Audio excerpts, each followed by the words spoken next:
You've probably been in situations where multiple friends told you about some product and how incredible it was. And you got really excited because if everybody's talking about it, it must be the thing to have. But what you might have realized later is that all of your friends had a common source for their recommendation. Maybe they all read about it in the same newspaper or saw the same social media post. And that meant maybe it wasn't as great as you'd originally thought. In this episode of Choiceology, we're talking about correlation neglect. We'll hear about how Linus Pauling, a Nobel Prize-winning chemist, became obsessed with vitamin C as a potential cure for the common cold, a fact that actually was never substantiated by research. We'll also hear from scientist Florian Zimmermann from the University of Bonn about his research on correlation neglect and how important it is for many of our decisions. I hope you enjoy.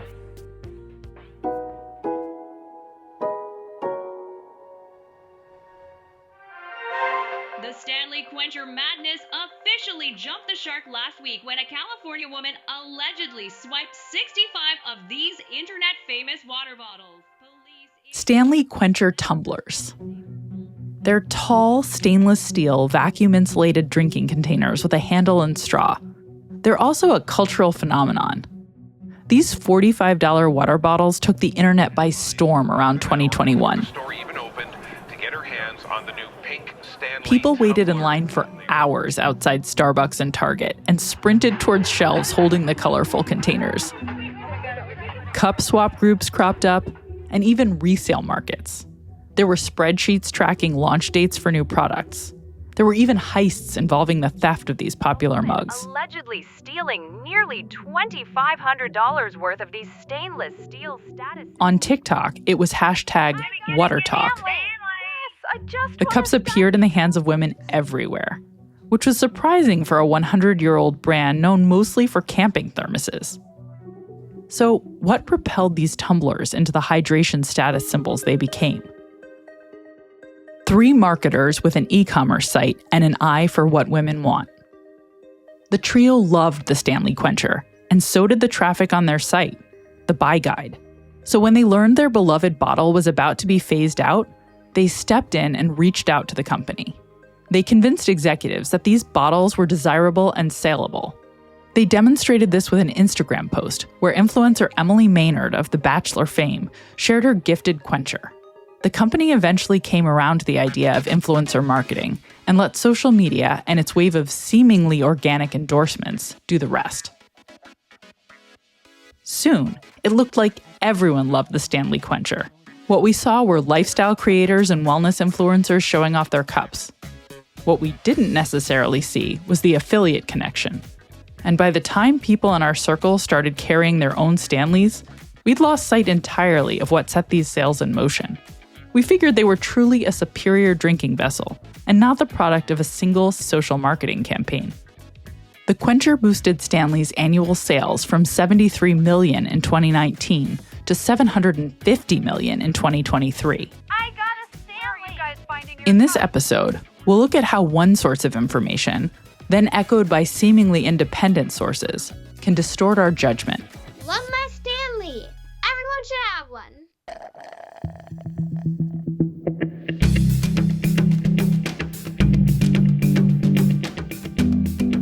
I'm Dr. Katie Milkman, and this is Choiceology, an original podcast from Charles Schwab.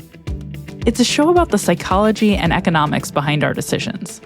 We bring you true and surprising stories about high-stakes choices, and then we examine how these stories connect to the latest research in behavioral science. We do it all to help you make better judgments and avoid costly mistakes.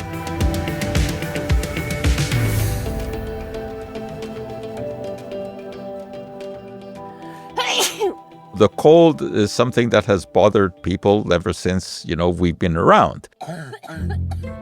It's a very unpleasant thing.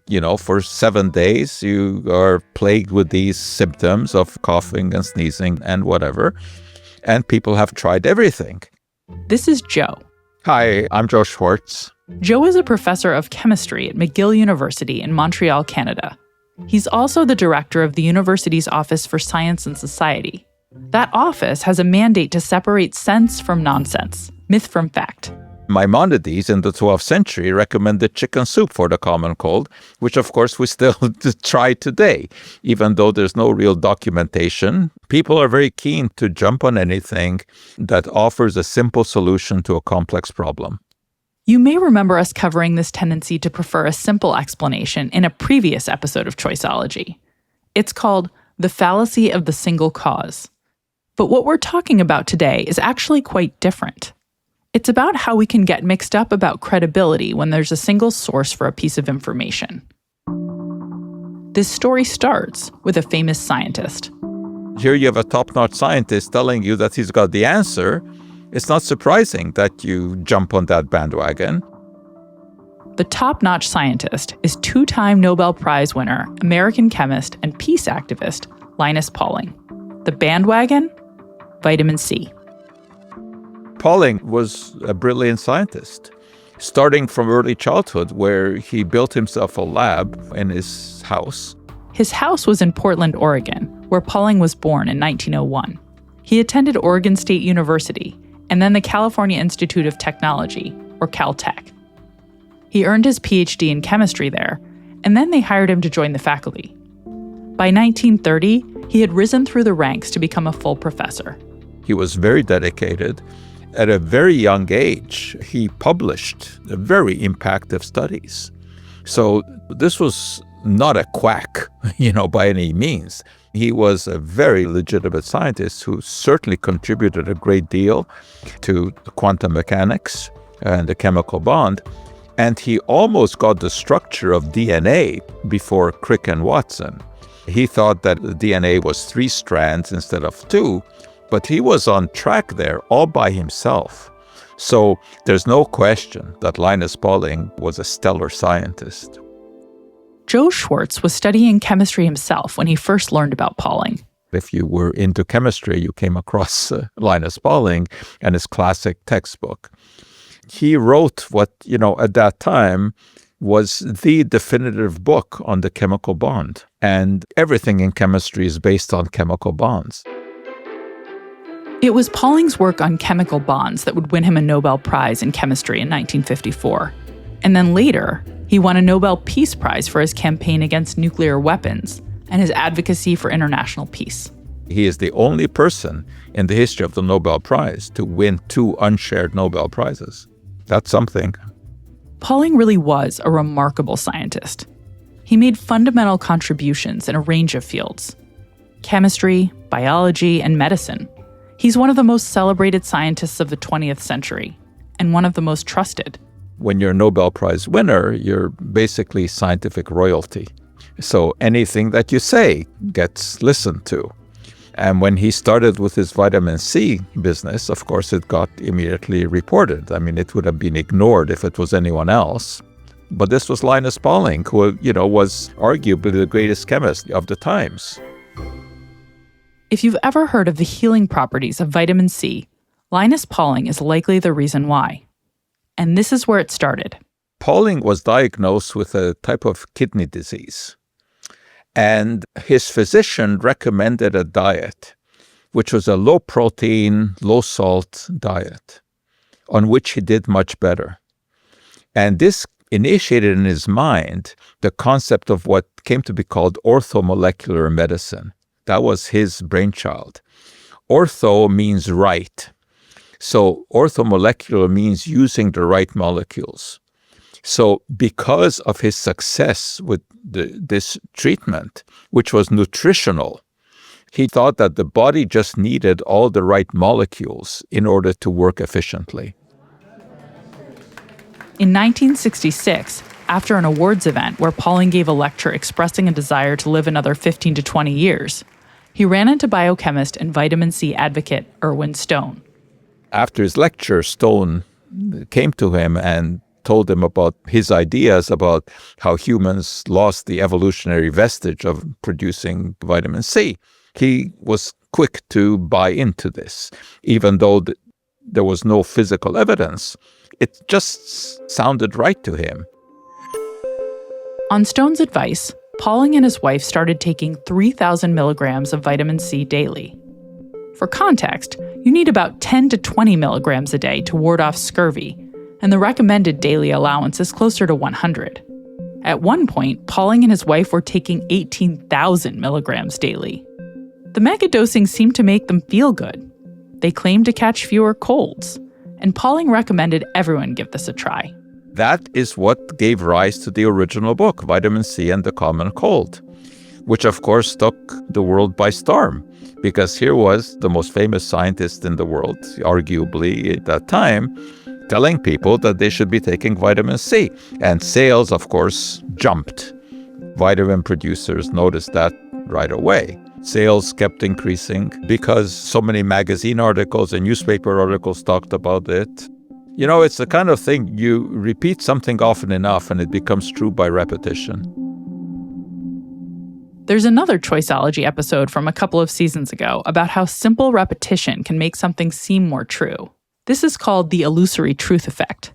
But here, the information about vitamin C preventing, or at least minimizing colds, was repeated not just by Linus Pauling, but also by myriad other seemingly independent sources.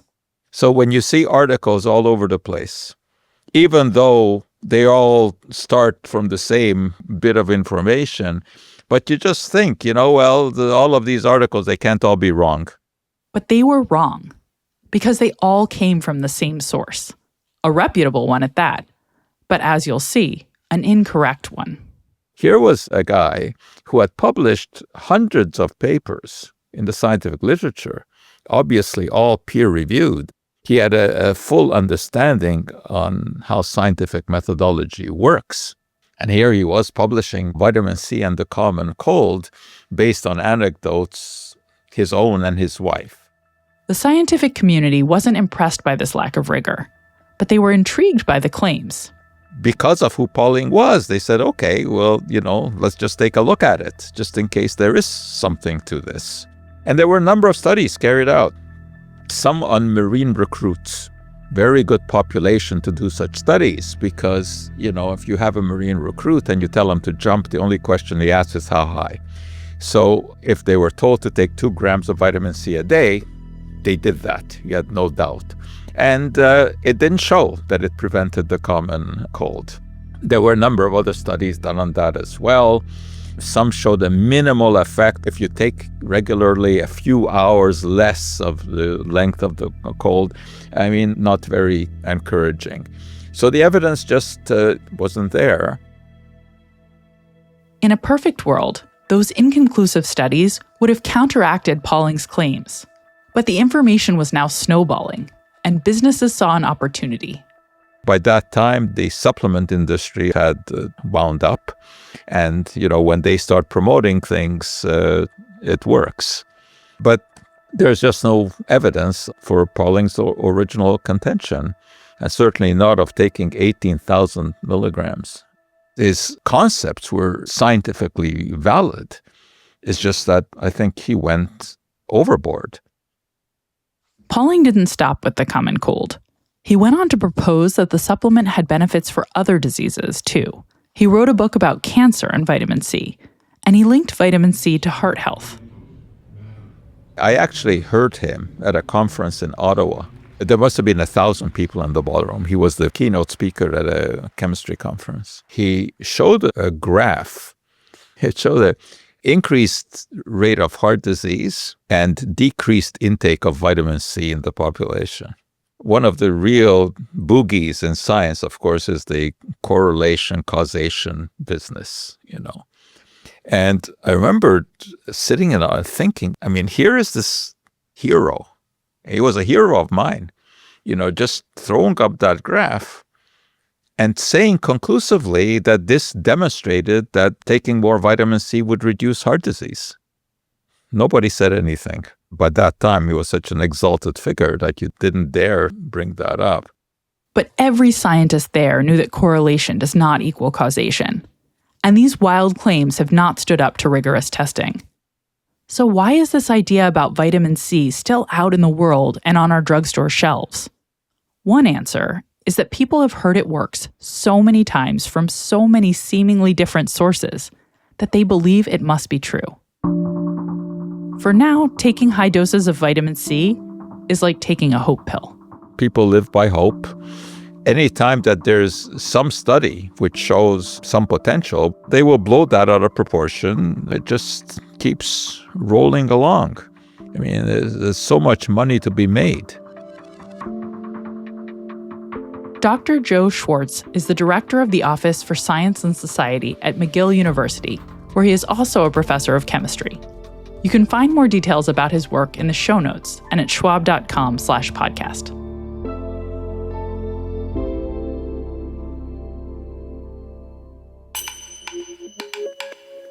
Have you ever had something recommended to you on social media? Say a book. Someone says they've heard it's amazing, and then a few more people say this too. Maybe in a group chat or another post. And maybe you thought, wow, everyone loves this book. But what if all those people heard it was amazing from the same source? A review in a popular magazine, or maybe from Oprah's book club. To you, it sounded like a bunch of separate, convergent opinions. But really, just one common source has shared information. This can happen with books, restaurants, running shoes, stock tips, workplace rumors, and medical advice.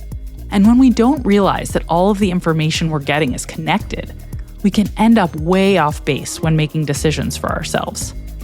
Our failure to account for the fact that information from seemingly different sources might in fact be related or come from the same single source is called correlation neglect. Economists Florian Zimmerman and Benjamin Enke conducted experiments where participants tried to determine an unknown number based on guesses other people shared with them. In one condition, participants received multiple independent guesses, 5 and 7, for example. And then most participants wisely averaged across these guesses to come up with 6. In another condition, though, participants were told one person's guess, 5 for example, and the average of that guess with someone else's, let's say 6, implying the other person's guess was 7. Here, participants failed to think clearly about what to do. Instead of guessing 6 under these circumstances, which would have been the right path, many guessed the equivalent of 5.5, averaging the 5 and 6, and showing a bias where they treated correlated information as if it were independent. Florian Zimmerman joins me today to talk about the implications of this research. Florian is a professor of economics at the University of Bonn in Germany. Hi, Florian. Thank you so much for joining me today. Hi, Katie. My pleasure. I'm really excited to talk with you about correlation neglect, and I was hoping we could just start with a definition. Yes, of course. So by correlation neglect, we mean that if people get information from multiple sources and these sources are somehow connected, thereby generating a correlation, if they neglect this correlation, if they ignore this correlation in their belief formation process, this is then what we mean by correlation neglect. So what are some situations where we might get information from multiple sources and they might be correlated or uncorrelated, just so our listeners can get kind of an intuition for what you have in mind? Yes. So think about forming a belief, an opinion about something, and you're perhaps consulting your social network. So you ask a bunch of friends. This would already be a situation where you are getting information from multiple sources. And now this is also an example where I think oftentimes information will be correlated in an interesting way. For instance, picture a situation where there is a friend in your social network and this friend is very influential in that network, meaning that he talks to many other people in your network.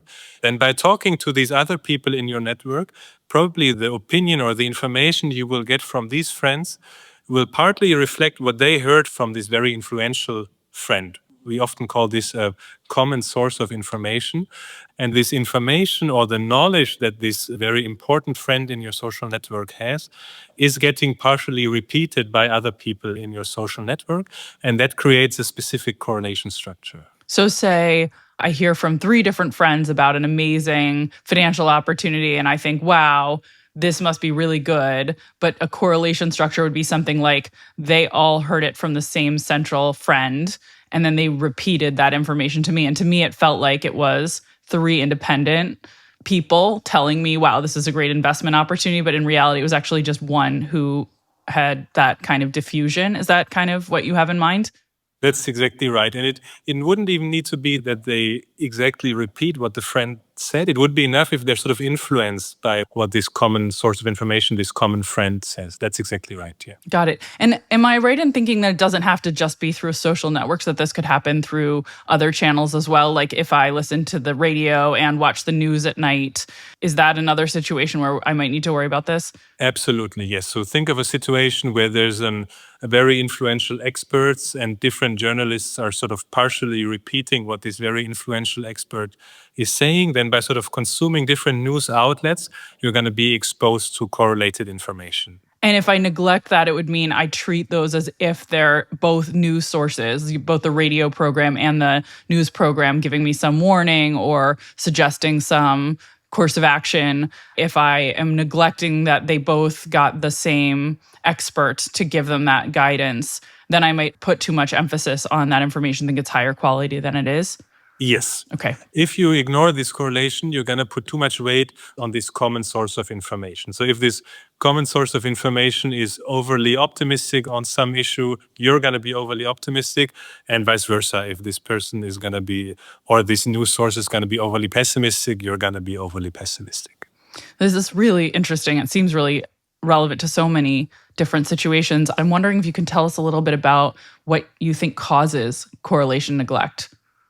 Yes, we were, of course, extremely curious to delve into this. And perhaps it's useful to think about a sort of very, very simple framework of what could go wrong if you're dealing with correlated information. The first step, if as a respondent in our little experiment, you approach this task, it might be that you simply fail to notice the correlation structure. You know, there's so many things happening, so many different numbers you're seeing, you just don't even notice that there is this correlation structure. That could be sort of the first step where you're failing. The second step could be that, well, you notice it, but what you don't notice is that actually by ignoring this correlation structure, you are making a mistake. You are systematically biasing your own beliefs. That could also be happening, right? So noticing might not be enough. You also need to realize that there's a problem. And then the third step would be, well, suppose you've realized that there's a problem, you also need to know how to solve it, so how to correct for the problem. So in principle, each of these three steps could go wrong. And we've conducted a bunch of experiments that essentially tell us that it's not the third part. So it's not that people don't know how to correct for this bias. So it must be something more along the lines of either failing to notice the correlation structure or failing to notice that there is a problem with this correlation structure. I also seem to recall that you found not everyone exhibits this bias. Am I remembering that correctly? That you can sort of disentangle the types of people who are most susceptible to it? That's right. So if we sort of were to classify our participants, essentially we would get two groups. One group that really fully neglects or ignores the correlation structure, and another group that actually does a fairly good job at incorporating the correlation structure and correcting for it. That's really interesting. Do your studies give you any hints about what we could do to eliminate or reduce this neglect in the people who don't behave properly? What might change that so that they could be more optimal in their decisions? Yeah, so I think there's a couple of hints from additional experiments we've done, and they all point to the same thing, which is that if you really focus their attention on the correlation structure, and there's different ways to do it, but if you really put an alarm that says, look, be careful, watch out for this particular structure, then they actually do the right thing. So I think one implication would be that in sort of real-world situations where we might worry that people are ignoring correlations, our results would suggest that in these situations, really sort of hitting them on the head with, be mindful of this particular structure of your information environment, that already might help in some situations at least. So, reminding people, hey, if you heard this information from Sarah, make sure you think about whether or not it ultimately came from Brian. Or, if you hear this from the Boston Globe, you should check and see if it was the same source as the NPR show you listened to this morning. That's something along those lines, kind of a reminder. That's exactly right. If you think about the underlying psychology, it seems that in such situations where people consume information from multiple sources, they are already sort of overwhelmed by the information they're getting, which makes them very susceptible for simply ignoring this specific aspect of the information structure. And then, as you say, by reminding them, by really focusing them on the importance of this specific aspect, that might already help at least some people. That's great. I'm curious if you do anything differently in your life now that you know about this bias and have studied it thoroughly. That's a great question. I'm sure I do. I guess kind of a boring answer is that I more often than before really simply ask myself, where does a certain news outlet or perhaps even a friend I'm talking to, where does he or she get his information from? So, questioning that a little bit more. That's a great answer. I love that. I so appreciate you taking the time to speak with me today. This was really interesting. I learned a lot, and I know our listeners will be grateful as well. So thank you so much. No, thank you, Katie. It was a pleasure.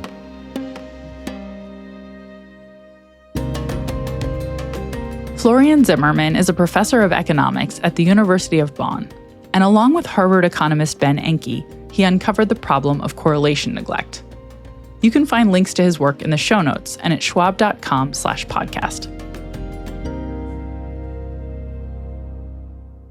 There's no shortage of hype, or occasionally hysteria, in the financial media when popular narratives get recycled. For objective, data-driven analysis of both the stock and bond markets, check out the Schwab original podcast On Investing. Hosted by Chief Investment Strategist Liz Ann Saunders and Chief Fixed Income Strategist Kathy Jones, new episodes of On Investing drop every Friday. You can find them at schwab.com/oninvesting or in your favorite podcasting app.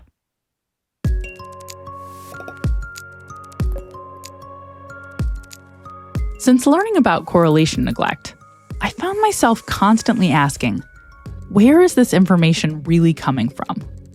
When two colleagues raised the same concern, I paused to consider, are these independent observations, or did they both witness the same incident? When I see the same product hyped across multiple social media accounts, I ask, are these truly separate endorsements, or are they all drawing from the same original post? The danger of correlation neglect is that it can make weak evidence feel overwhelming. We assume consensus where there's really just repetition. But simply asking, what's the source and is it the same, when we hear related news, gossip, or advice, can help us avoid placing too much faith in, say, vitamin C. It's a small mental habit that can make a big difference in how we judge what's credible and what's not. Of course, I would be remiss if I didn't point out the risk that your knowledge of this bias could turn into a bias itself. It would be a mistake to become overly skeptical of high-quality, repeatedly and independently validated information, say, on vaccine safety, or the risk of buying penny stocks, or the dangers of climate change. The trick is to stay curious. Don't blindly trust repetition, but don't dismiss consensus either. Instead, for important decisions, try to trace the source of what you're hearing. Understanding where information comes from is one of the surest ways to make better decisions.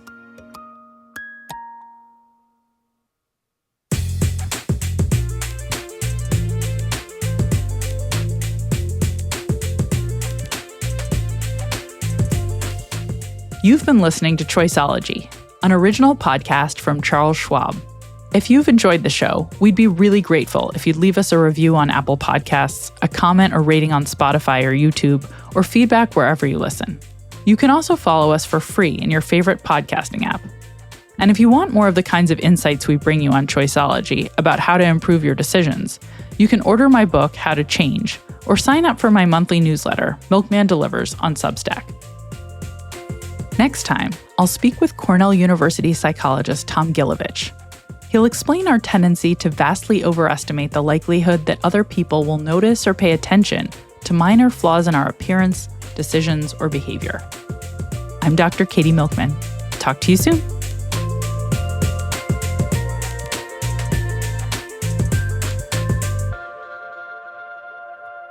For important disclosures, see the show notes or visit schwab.com/podcast.